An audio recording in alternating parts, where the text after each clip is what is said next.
नमस्कार, आप देख रहे हैं न्यूज वन इंडिया। मैं हूं आपके साथ पूजा यादव। अयोध्या विवाद में रामलला की जीत हुई। आखिरकार अयोध्या में भव्य राम मंदिर का रास्ता बिल्कुल साफ हो चुका है। राम जन्मभूमि न्यास को दी गई अधिक जमीन राम मंदिर निर्माण का जिम्मा ट्रस्ट को दिया है। नियमों पर योजना बनाए केंद्र। सुप्रीम कोर्ट ने अपने फैसले में कहा, सुप्रीम कोर्ट ने सरकार को 3 महीने में योजना बनाने को कहा है। राम जन्मभूमि न्यास को दी गई है आखिरकार विवादित जमीन। बाकी सभी के पक्षों को खारिज किया गया। राम मंदिर निर्माण का जिम्मा ट्रस्ट को दे सरकार।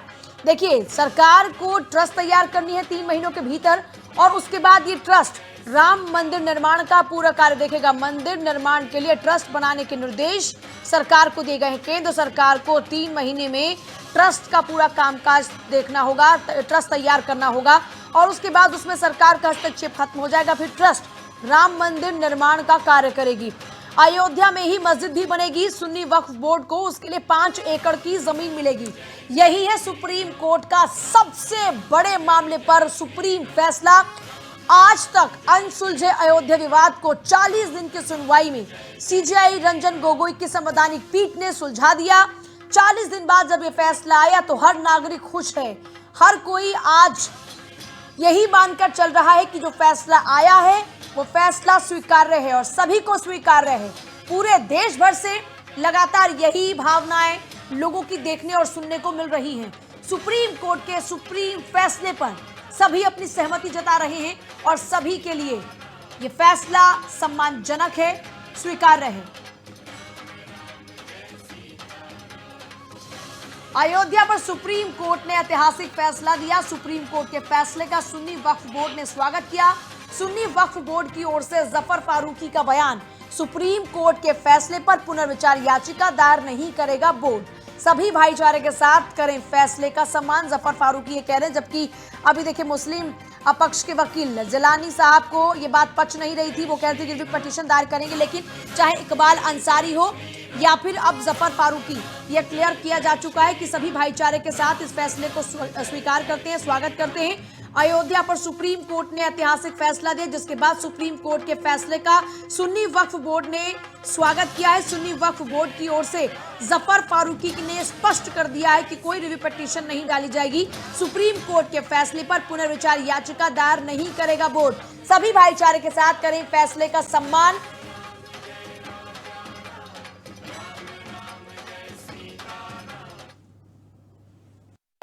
मैं बहुत ही विनम्रता के साथ और आदरपूर्ण तरीके से माननीय उच्चतम न्यायालय के फैसले का स्वागत करता हूं और सुन्नी सेंट्रल वक्फ बोर्ड के अध्यक्ष होने के नाते मैं एक बात क्लियर करना चाहता हूं, स्पष्ट करना चाहता हूं कि सुन्नी सेंट्रल वक्फ बोर्ड द्वारा इस फैसले का कोई रिव्यू या क्यूरेटिव पिटीशन फाइल नहीं किया जाएगा। यदि किसी व्यक्ति या अधिवक्ता या किसी संस्था की तरफ से ये कहा जा रहा है कि हम इसमें रिव्यू फाइल करेंगे, तो ये सुन्नी सेंट्रल वक्फ बोर्ड की तरफ से ना माना जाए। ये उनका अपनी राय हो सकती है, लेकिन सुन्नी सेंट्रल वक्फ बोर्ड का कोई इरादा इसमें ये नहीं है कि कोई रिव्यू फाइल करें, बल्कि हमारा ये कि हम इसे विनम्रतापूर्वक देश के हित में और आपसी अमान कायम रखने के लिए इसको ऐसे ही कबूल करते हैं। हम माननीय उच्चतम न्यायालय के इसके बहुत धन्यवाद देते हैं कि माननीय उच्चतम न्यायालय ने इलाहाबाद हाई कोर्ट के एक माननीय न्यायाधीश द्वारा दी गई एक टिप्पणी जो कि प्लेसेस ऑफ वर्शिप एक्ट को थोड़ा सा कमज़ोर कर रही थी, उसे ख़त्म कर दिया है, एरोनियस डिक्लेयर कर दिया है। सुप्रीम कोर्ट का फैसला आने के बाद अब सभी इस फैसले का स्वागत कर रहे हैं। पीएम मोदी ने बकायदा ट्वीट किया, गृह मंत्री अमित शाह ने ट्वीट किया, इसके अलावा कार्यकारी अध्यक्ष बीजेपी के जेपी नड्डा ने ट्वीट किया, सीएम योगी ने ट्वीट किया, राहुल गांधी ने ट्वीट किया। एक के बाद देखिए तमाम टॉप लीडर्स इस पर ट्वीट कर रहे हैं और सभी शांतिपूर्ण तरीके से भाईचारा बनाए रखने के लिए लोगों से अपील कर रहे हैं। और पीएम मोदी की तरफ से जो ट्वीट किया गया था कि राम और रहीम हमारे लिए बराबर है, ये फैसला किसी की हार जीत नहीं है। अगर देखिए इस पूरे मामले को देखते हैं, सबसे बड़ी बात यही है कि यह फैसला किसी की भी हार जीत नहीं है। दूसरी खास बात ये, आरएसएस प्रमुख मोहन भागवत की ओर से जो कहा गया कि जो अतीत था वो गुजर गया, अतीत को भूल जाना चाहिए। देखिए, ये कुछ मुख्य बातें हैं आज के इस फैसले के बारे में जिनको ध्यान में रखना चाहिए। सुप्रीम कोर्ट की ओर से फैसला आ चुका है। 1045 पेजेस का आज फैसला आया है, वर्डिक्ट सुप्रीम कोर्ट का रहा है। और अवनीश विद्यार्थी हमारे एग्जीक्यूटिव एडिटर जुड़ गए हमारे साथ में। अवनीश, बहुप्रतीक्षित फैसला अयोध्या पर आज आ चुका है। सुप्रीम कोर्ट के सुप्रीम फैसले के बाद में हर कोई चारों तरफ इस फैसले का स्वागत कर रहा है, स्वीकार कर रहा है। अब सबसे बड़ा सवाल ये है कि लॉ एंड ऑर्डर को उत्तर प्रदेश के अंदर ठीक तरीके से मेंटेन किया जाए और सरकार ने उसके लिए कमर भी कसी है। यही वजह रही कि कल पहले यहाँ चाहे डीजीपी की बात हो या मुख्य सचिव की बात हो, दोनों को तलब किया गया था, उनसे पूरी पहले डिटेल्स ली गई और उसके बाद में आज ये वर्डिक्ट आया। ये देखिए, बात सही है, तैयारियां पूरी थी और तैयारियों का ही नतीजा था कि फैसले के आने के बाद उत्तर प्रदेश के अमनो हवा जिस तरीके से थी बरकरार रही और किसी भी तरीके से किसी भी अप्रिय घटना को सुनने में नहीं आया। सबसे महत्वपूर्ण बात यह कि सरकार के स्तर पर, प्रशासनिक स्तर पर, पुलिस व्यवस्था के स्तर पर पुख्ता तैयारियां की गई थी और इसलिए लगातार पिछले महीने 15 दिन से लगातार होमवर्क चल रहा था। कल भी अचानक जब इस बात की खबर आई कि इस तरह का फैसला कल सुबह 10:30 बजे सुनाया जाएगा, उससे पहले भी लगातार मुख्यमंत्री, डीजीपी, प्रमुख सचिव के तमाम सारे अधिकारियों ने अलग अलग तरीके से रिव्यू किया। सभी जिलों में, मंडल मुख्यालय में लगातार रिव्यू चलता रहा। तो कोशिश हर तरीके से कहीं ना कहीं थी कि जो भी मुकम्मल इंतजाम है वो किए जाए। दूसरी तरफ से प्रतिक्रियाओं का भी दौर चल रहा है, जो लगातार पॉलिटिकल रिएक्शन या अलग अलग सेक्शन के जो रिएक्शन आ रहे हैं उनमें ज्यादातर रिएक्शन बहुत पॉजिटिव है, बहुत सकारात्मक है। लोगों ने इस फैसले को हाथ में हाथ लिया है और कहीं ना कहीं माना है कि जहां एक मुद्दे का अंत इसके साथ होता है, वहीं एक नई शुरुआत करने का अवसर भी है समाज के सभी वर्गों को, और एक नई शुरुआत की जाए, इस तरह की भी बातें कही जा रही हैं। जहां उत्तर प्रदेश की दृष्टि से अगर देखें तो बेहद महत्वपूर्ण था सुन्नी सेंट्रल वक्फ बोर्ड का रुख, क्योंकि जहां एक तरफ जफर याद जिलानी ये बयान दे रहे थे कि इस मामले के अंदर जो है वो रिव्यू पिटीशन में जा सकते हैं, लेकिन सुन्नी सेंट्रल वक्फ बोर्ड की जो यूपी इकाई है उसने इस मामले से इनकार कर दिया है, जिसके मालिकाना हक में ये इस विवाद के अंदर जो है वो पक्षकार था। उसने साफ तौर पर इनकार कर दिया है कि वो इस मामले में अब कोई रिव्यू पिटीशन नहीं दाखिल करेगा, और जबकि उसने फैसले का भी स्वागत किया है। साथ ही साथ कहा है कि अदालत का धन्यवाद भी दिया है कि अदालत ने जो है वो उनको 5 एकड़ जमीन देने का फैसला किया है। ये बात अलग है कि उन्होंने ये कहा है कि 5 एकड़ जमीन वो लेंगे या नहीं लेंगे, इस पर फैसला बोर्ड की बैठक में होगा।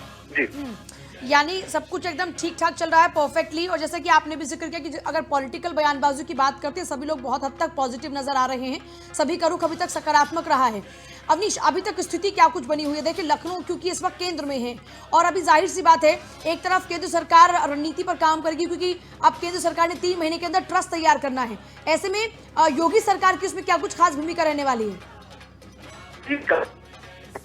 उत्तर प्रदेश अवनीश, आपकी आवाज नहीं आ रही है, शायद हमारा संपर्क टूट चुका है। देखिए 3 महीने के भीतर केंद्र सरकार को ट्रस्ट बनानी है, ट्रस्ट, और उसके बाद ट्रस्ट ने मंदिर निर्माण का कार्य देखना है। सुप्रीम कोर्ट के फैसले का सुन्नी वक्फ बोर्ड ने लेकिन स्वागत किया है। अभी तक देखिए सुन्नी वक्फ बोर्ड की ओर से जो स्टैंड क्लियर होना था वो बाकी था, और अब सुन्नी वक्फ बोर्ड ने बिल्कुल साफ कर दिया है उत्तर प्रदेश इकाई ने कि सुप्रीम कोर्ट के फैसले पर हम कोई भी पुनर्विचार याचिका दायर नहीं करेंगे।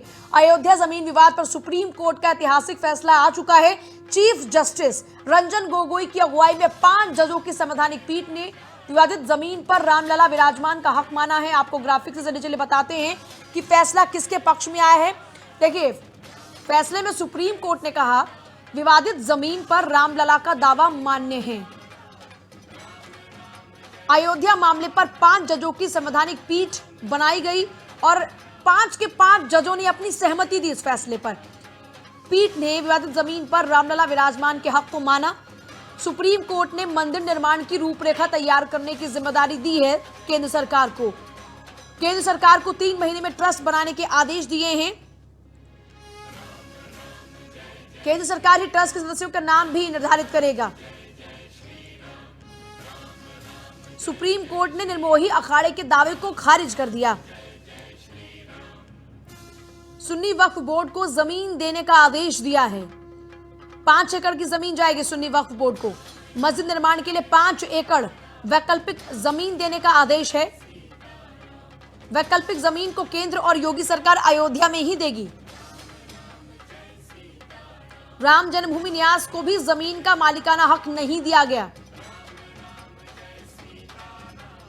जमीन का बाहरी आंतरिक हिस्से पर रामलला का हक है। इसके लिए एक ट्रस्ट के गठन का आदेश दिया है। ट्रस्ट को सौंपी जाएगी विवादित जमीन और अधिग्रहित जमीन। सुप्रीम कोर्ट ने सरकार को ट्रस्ट में सदस्यों को चुने जाने का अधिकार दिया। ट्रस्ट बनने के बाद विवादित और अधिग्रहित भूमि के बाकी हिस्सों को सौंप दिया जाएगा। देखिए 67 एकड़ की जमीन एक्वायर की गई है ऑलरेडी। 3 महीने के भीतर यह पूरी प्रक्रिया पूरी हो जाएगी। इसके बाद ट्रस्ट राम मंदिर निर्माण की रूपरेखा को तैयार करेगा। निर्मोही अखाड़े को ट्रस्ट में लेकिन जगह मिलेगी। यूं तो निर्मोही अखाड़े के दावे को खारिज कर दिया गया, लेकिन निर्मोही अखाड़े को ट्रस्ट में जगह जरूर दी जाएगी। सुप्रीम कोर्ट के वर्डिक्ट में है निर्मोही अखाड़े का यह फेवर कि निर्मोही अखाड़े को ट्रस्ट में जगह दी जाएगी।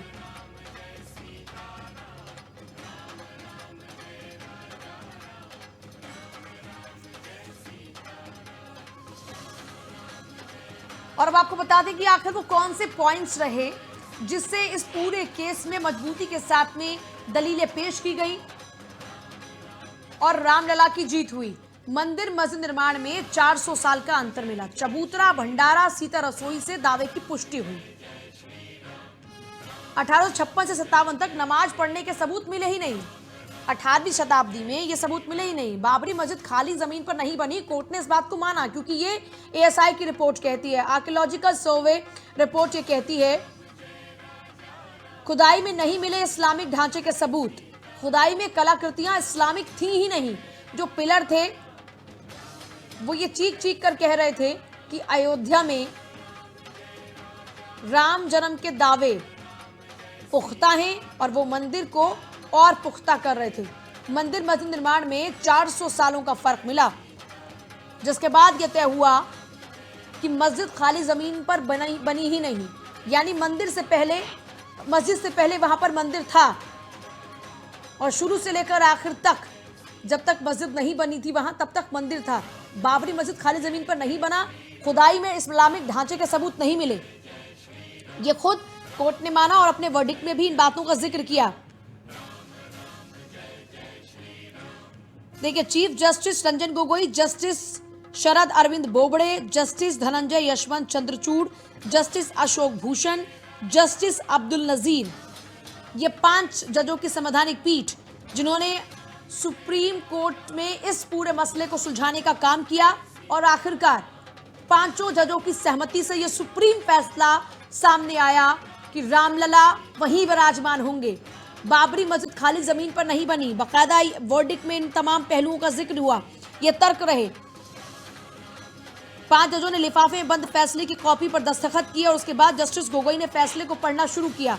जब फैसले को पढ़ना शुरू किया तो धीरे धीरे तस्वीर लगभग साफ हो रही थी, लेकिन क्योंकि तब यह कहा गया था कि भावनात्मक आधार पर जमीन का मालिकाना हक नहीं मिलेगा। मालिकाना हक जिसका कानूनी हक होगा उसी को ही मिलेगा। और उसके बाद जब ये फैसला क्लियर हुआ तब एक बात समझ में आई कि इस पूरी सुनवाई के दौरान में एएसआई की रिपोर्ट एक मजबूत आधार थी हिंदू पक्ष के पास। यूपी के मुख्यमंत्री योगी आदित्यनाथ 2.5 साल में 18 बार अयोध्या गए हैं। इसके साथ योगी 27 साल में भाजपा के ऐसे दूसरे मुख्यमंत्री हैं जिन्होंने रामलला विराजमान के दर्शन किए।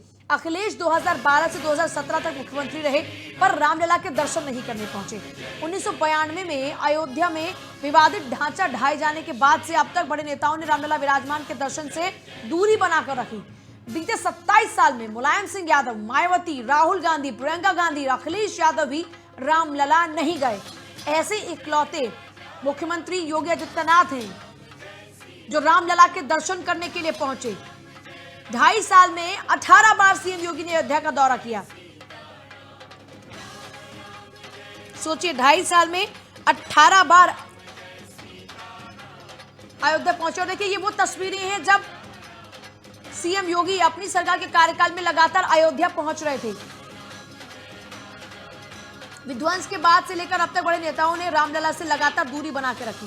बीते 27 साल में मुलायम सिंह यादव हो, मायावती हो, कोई भी रामलला के दर्शन के लिए नहीं पहुंचा। राहुल गांधी, प्रियंका गांधी, अखिलेश यादव भी रामलला के दर्शन के लिए नहीं पहुंचे। लेकिन 2.5 साल में 18 बार सीएम योगी ने अयोध्या का दौरा किया रामलला के दर्शन करने के लिए। लेकिन सीएम योगी इकलौते ऐसे मुख्यमंत्री हैं जो 2.5 साल के भीतर 18 बार अयोध्या की जमीन पर पहुंचे। आमतौर पर राजनेता जो जमीन से परहेज करते थे उसी जमीन पर अपने 2.5 साल के कार्यकाल में बार बार सीएम योगी पहुंचे। 1992 में अयोध्या में विवादित ढांचा ढाया गया था। 1992 का ये पूरा वाकया है। 2010 में उसके बाद में इलाहाबाद हाई कोर्ट का डिसीजन आता है जिसमें इस जमीन का 3 हिस्सों में बंटवारा किया जाता है। फिर उसके बाद सुप्रीम कोर्ट इस पूरे फैसले पर स्टे लगाता है और उसके बाद सुप्रीम कोर्ट में मामले पर सुनवाई होती है और उसके बाद कॉन्टिन्यूसली धीरे धीरे ब्रेक लग कर सुनवाई होती है, लेकिन आखिरकार 40 दिनों के भीतर इस पूरे मामले की सुनवाई पूरी कर फैसला सुनाया गया और फैसला ऐतिहासिक फैसला। दशकों से अनसुलझे विवाद को सुलझाने का काम किया सुप्रीम कोर्ट ने। 40 दिन के भीतर इस बार इस पूरे मामले को सुलझा दिया गया। सभी पक्षों की दलीलें पूरे सहजता के साथ सुनी गई और उसके बाद आखिरकार डिसीजन लिया गया और यह डिसीजन 5 जजों की सहमति से रहा। सबसे अहम बात यह रही, आमतौर पर संवैधानिक पीठ में भी कई बार जजों के फैसले को लेकर अलग अलग मत होते हैं, लेकिन इस पूरे मामले के अंदर सबका एक ही मत रहा। फैसले में एएसआई भारतीय पुरातत्व सर्वेक्षण का हवाला देते हुए कहा गया कि बाबरी मस्जिद का निर्माण किसी खाली जगह पर नहीं हुआ था। विवादित जमीन के नीचे एक ढांचा था और यह इस्लामिक ढांचा नहीं था। कोर्ट ने कहा कि पुरातत्व विभाग की खोज को नजरअंदाज नहीं किया जा सकता। अब देखिए, थोड़ी ही देर में देश को संबोधित करेंगे पीएम मोदी। थोड़ी ही देर में देश को संबोधित करेंगे पीएम मोदी। बड़ी बात आज ये है कि आज अहम दिन है। पहले करतारपुर कॉरिडोर का उद्घाटन करके पीएम मोदी आए हैं और देखिए आज पहला जत्था इसी करतारपुर कॉरिडोर के जरिए पाकिस्तान की जमीन पर जाकर दर्शन करके आएगा गुरुद्वारे में। वहीं दूसरी तरफ आज एक और अहम फैसला जो रहा देश के लिए वो रहा दशकों से अनसुलझा विवाद, अयोध्या विवाद। और आज इस मामले में सुप्रीम कोर्ट का फैसला आने के बाद अब थोड़ी देर में देश को संबोधित करेंगे पीएम मोदी।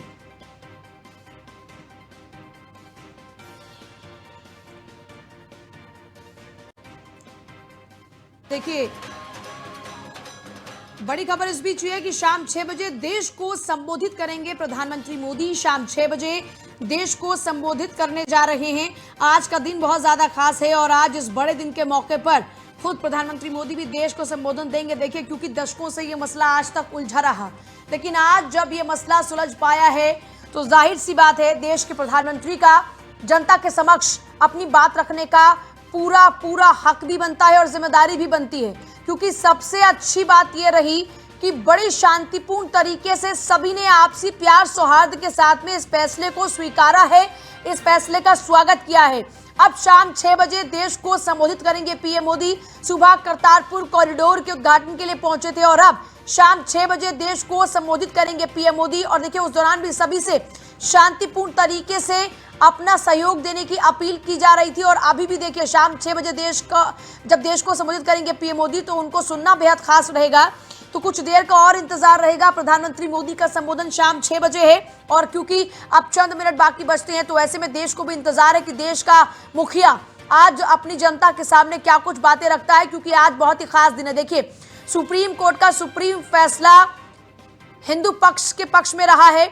ऐसे में खुद सुप्रीम कोर्ट ने क्योंकि इस बात को माना कि जो गुंबद तैयार किया गया था वो खाली जमीन पर तैयार नहीं हुआ था और अब बिल्कुल साफ हो चुका है कि जो अधिग्रहित जमीन है और दूसरा जिस 3.25 एकड़ की जमीन को लेकर पूरा विवाद है वो हिंदू पक्षकारों के लिए है। वहां पर रामलला विराजमान होंगे, राम मंदिर का निर्माण होगा। 3 महीने का वक्त दिया गया ट्रस्ट केंद्र सरकार को बनानी है और वही ट्रस्ट देखिए राम मंदिर का निर्माण भी कराएगा, रूपरेखा पूरी वही ट्रस्ट तैयार करेगा। दूसरी बात ये कि उसकी पूरी जिम्मेदारी आगे तक भी ट्रस्ट के पास ही रहेंगी।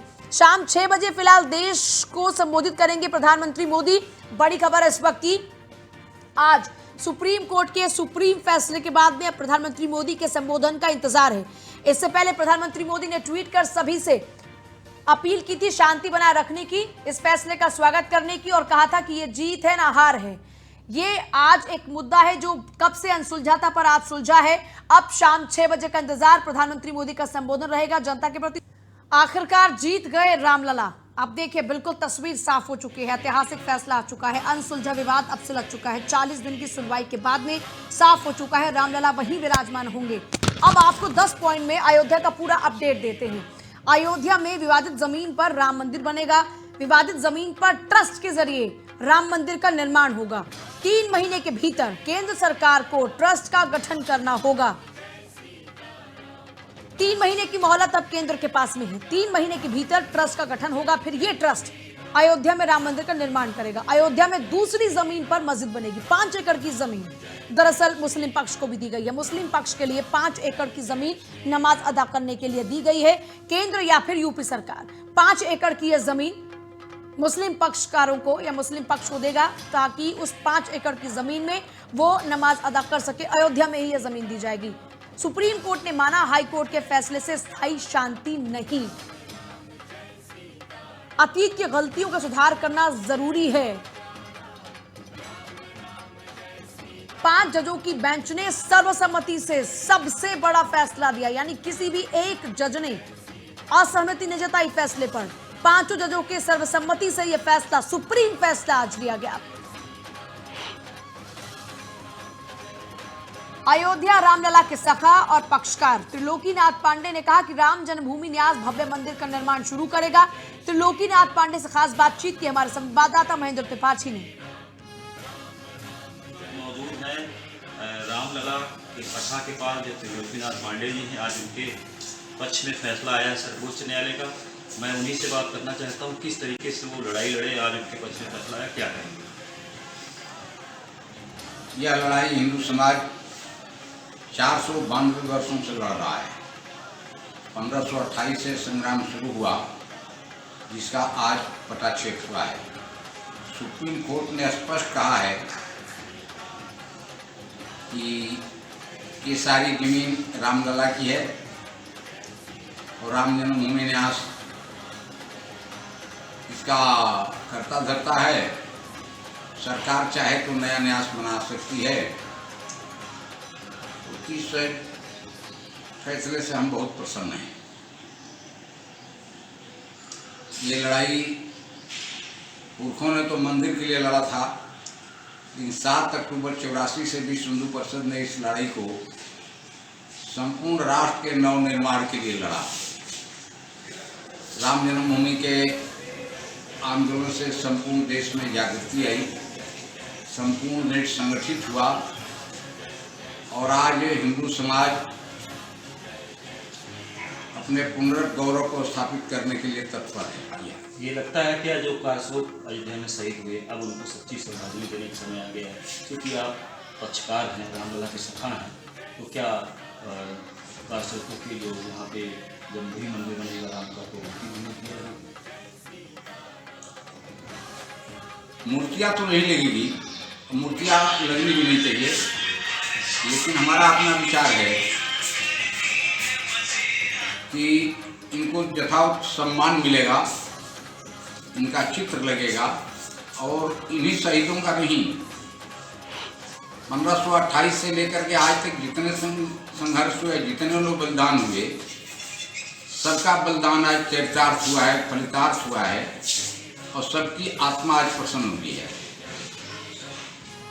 ये थे राम मंदिर के रामलला के सखा त्रिलोकीनाथ पांडे, जिनके पक्ष में सुप्रीम कोर्ट ने आज फैसला दिया है। उनका कहना है कि मंदिर जब भी बनेगा तब भी उन जो कारसेवक अयोध्या में गोलीकांड में शहीद हुए हैं उनके चित्र लगा के उन्हें श्रद्धांजलियाँ दी जाएगी और जो इस आंदोलन से जुड़े हुए थे उनके भी चित्र लगेंगे, जिससे कि आने वाले जो पर्यटक होंगे उन्हें भी याद करेंगे और राम मंदिर का दर्शन भी करेंगे। Mahendra Tripathi, news India, Ayodhya.